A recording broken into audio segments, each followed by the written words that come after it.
Ladies and gentlemen, let's talk about something people rarely discuss out loud: the undeniable weight of guilt, the way it lingers, the way it refuses to be silenced.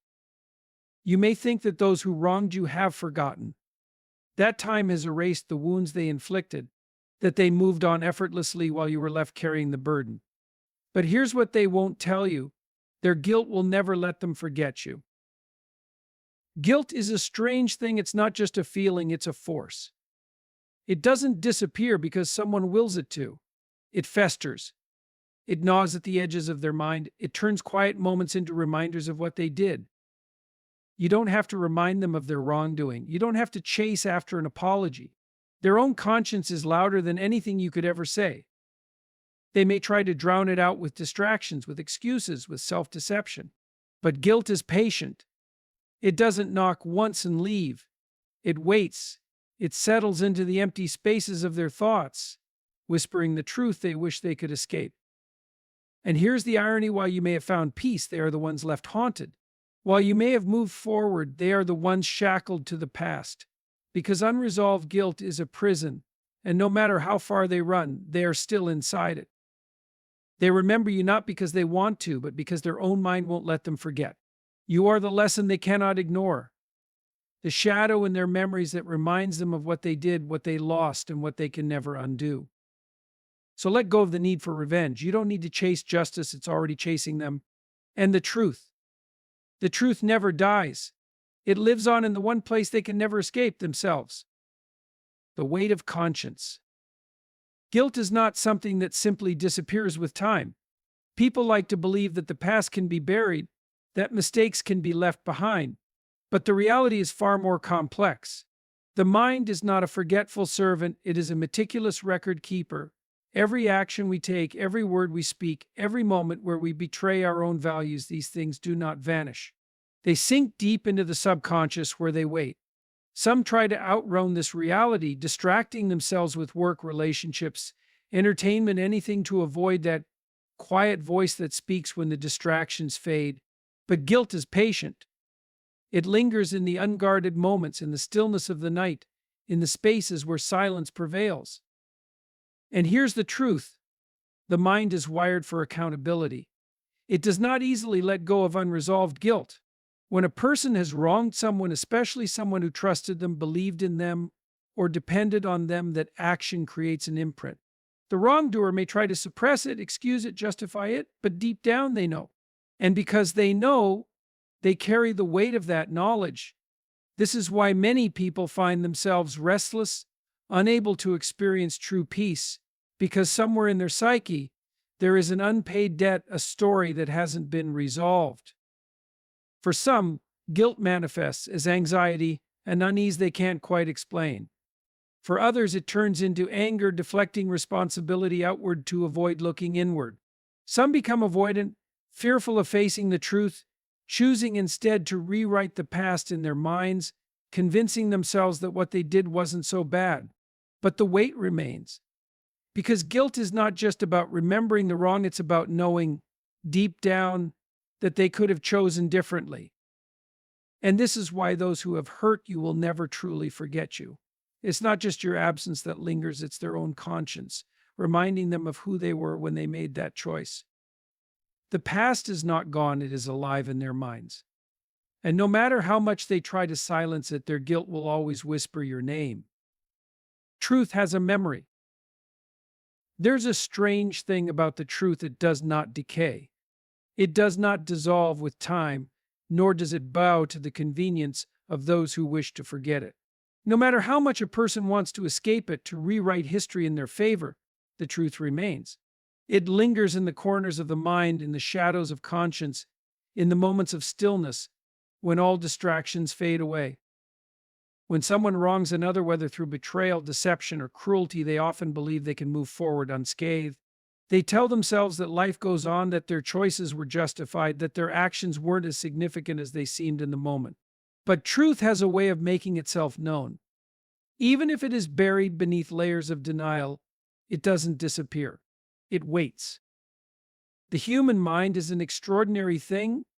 It is capable of immense rationalization, of bending reality to fit a more comfortable narrative. People lie to themselves every day, convincing themselves that they were the victim, that their actions were necessary, that they did what they had to do. But no matter how much they alter the story in their heads, the truth remains unchanged. It does not lose its substance just because someone refuses to acknowledge it. And here's what many fail to realize: the weight of an unacknowledged truth is far heavier than the weight of an accepted one. When someone tries to suppress their guilt, it doesn't vanish, it festers. It turns into restlessness, into self-doubt, into a gnawing sense that something is unsettled. They may not openly admit what they did, but deep down they know. And that knowledge follows them. They might try to drown it out with distractions, busyness, social validation, indulgences, but the quiet moments remain. And in those quiet moments, the truth whispers.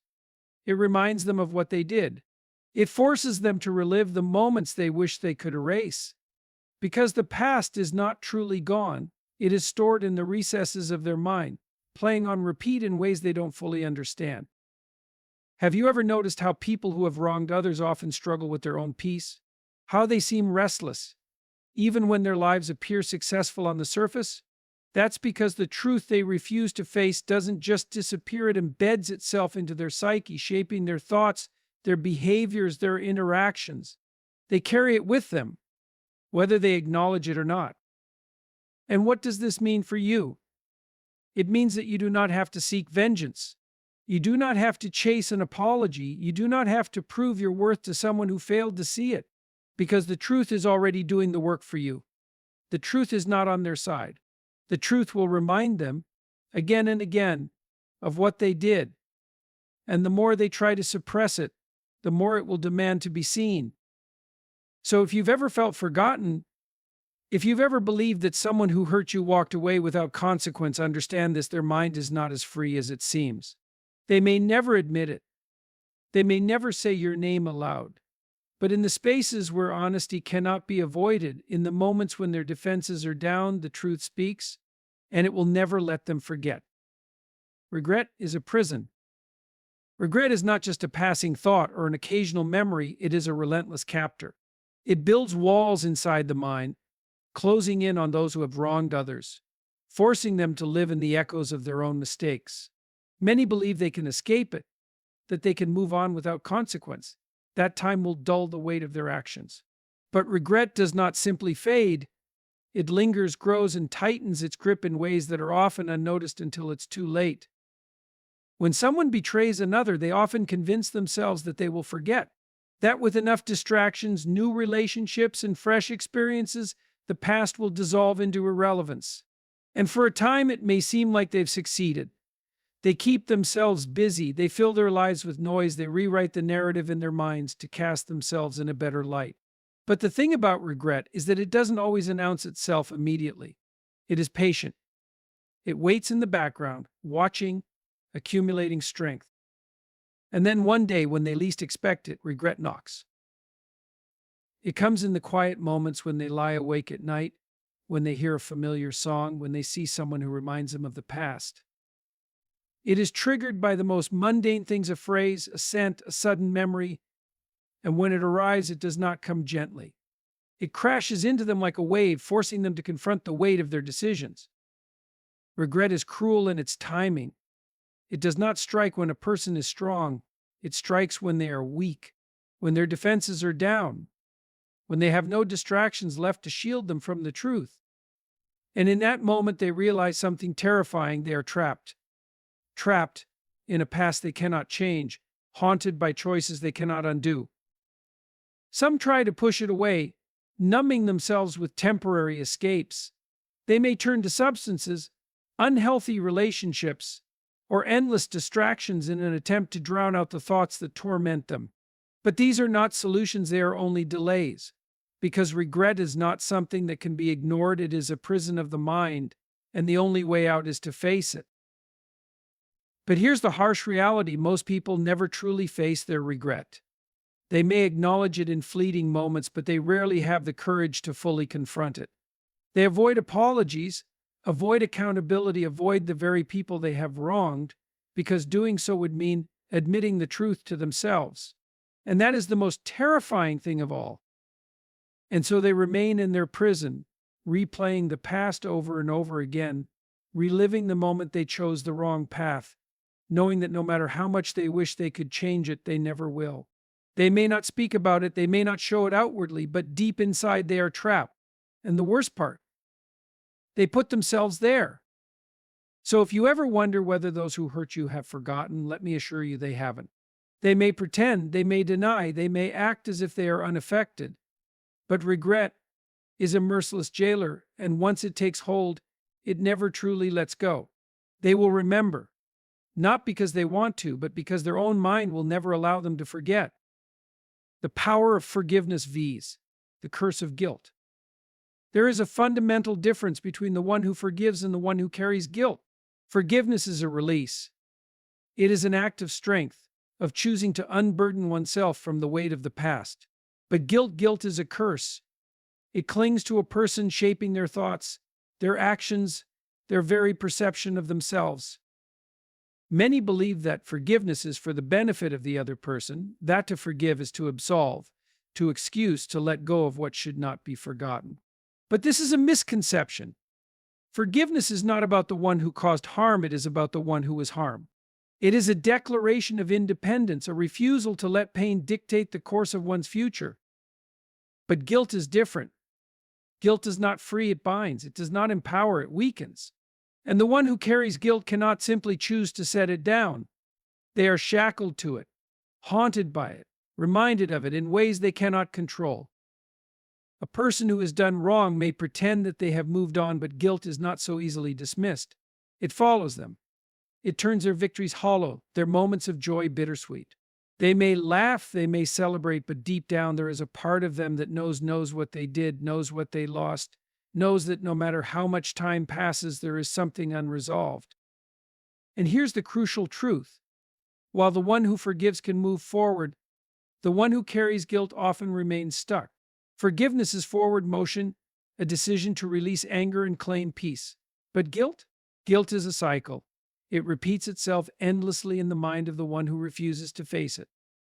This is why so many people who have wronged others struggle in ways they do not openly admit. They may have all the external markers of success, but their inner world is in conflict. They avoid certain conversations. They steer clear of certain places.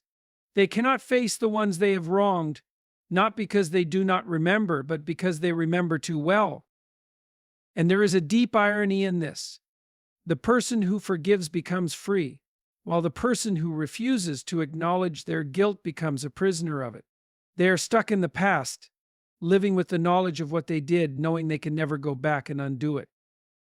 So if you are holding on to resentment, believing that your pain is unnoticed, believing that the person who hurt you has forgotten to understand this, they haven't. They may hide it, they may suppress it, but the burden they carry is far heavier than the one you choose to set down. Forgiveness is not weakness, it is not surrender, it is the ultimate form of power. It is the decision to step forward, to reclaim your peace, to live unburdened by the weight of someone else's mistakes. And those who have wronged you, their guilt will remain, reminding them again and again of what they lost when they chose to betray you. That is their burden to bear, and it is one that will never let them forget. You become their lesson. People believe that once someone exits their life, they can simply forget about them. That time will erase memories, that new experiences will replace old ones, that the past will fade into irrelevance. But this is not how the mind works, especially not for those who carry guilt. The people they wronged do not simply disappear from their consciousness. They become something else entirely. They become a lesson. And here's the brutal truth. A lesson is not something you can ignore. It is something that repeats itself, something that life forces upon you again and again until you acknowledge it. The person they hurt, the one they thought they could forget, that person remains, not in body, but in memory, in regret. In every mistake they make that echoes the one they made with you. Have you ever noticed how people who betray others often find themselves in a cycle of similar failures? How they seem to repeat the same destructive patterns in different relationships, in different situations? That's because unresolved guilt does not fade, it manifests, it turns into self-sabotage. It turns into fear.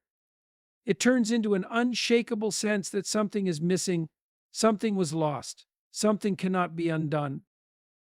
They may not say your name. They may never reach out, never apologize, never admit the depth of their regret. But you will appear in their life in ways they never expected.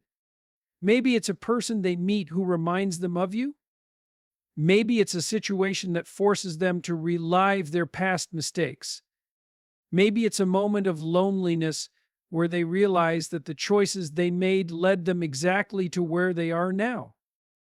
And in that moment, they will think of you. They will remember what they did. They will remember who they were when they made that choice. And they will know without a doubt that they cannot go back and fix it. They cannot undo the pain they caused, cannot rewrite the past, cannot erase the consequences of their actions. This is the nature of life. When we fail to learn a lesson the first time, life brings it back to us in different forms. And when a person wrongs someone deeply, that lesson does not vanish, it stays with them, embedded in their subconscious, shaping their decisions in ways they cannot even articulate. Maybe they try to outrun, maybe they tell themselves that you didn't matter, that it wasn't a big deal, that they have moved on. But the thing about guilt is that it does not respect denial. It is not bound by logic. It is not silenced by avoidance. It waits, it lingers, and when the moment is right, it makes itself known. And so you live in their mind not as a passing thought, but as a permanent reminder, a reminder of the person they failed to be, a reminder of the opportunity they lost, a reminder of the pain they caused, the bridges they burned, the doors they closed. You don't have to remind them. You don't have to chase justice, don't have to seek validation, don't have to demand an apology that may never come. Because life itself is teaching them in ways far more relentless than you ever could. And that is why they will never forget you. Not because they want to, but because they have no choice.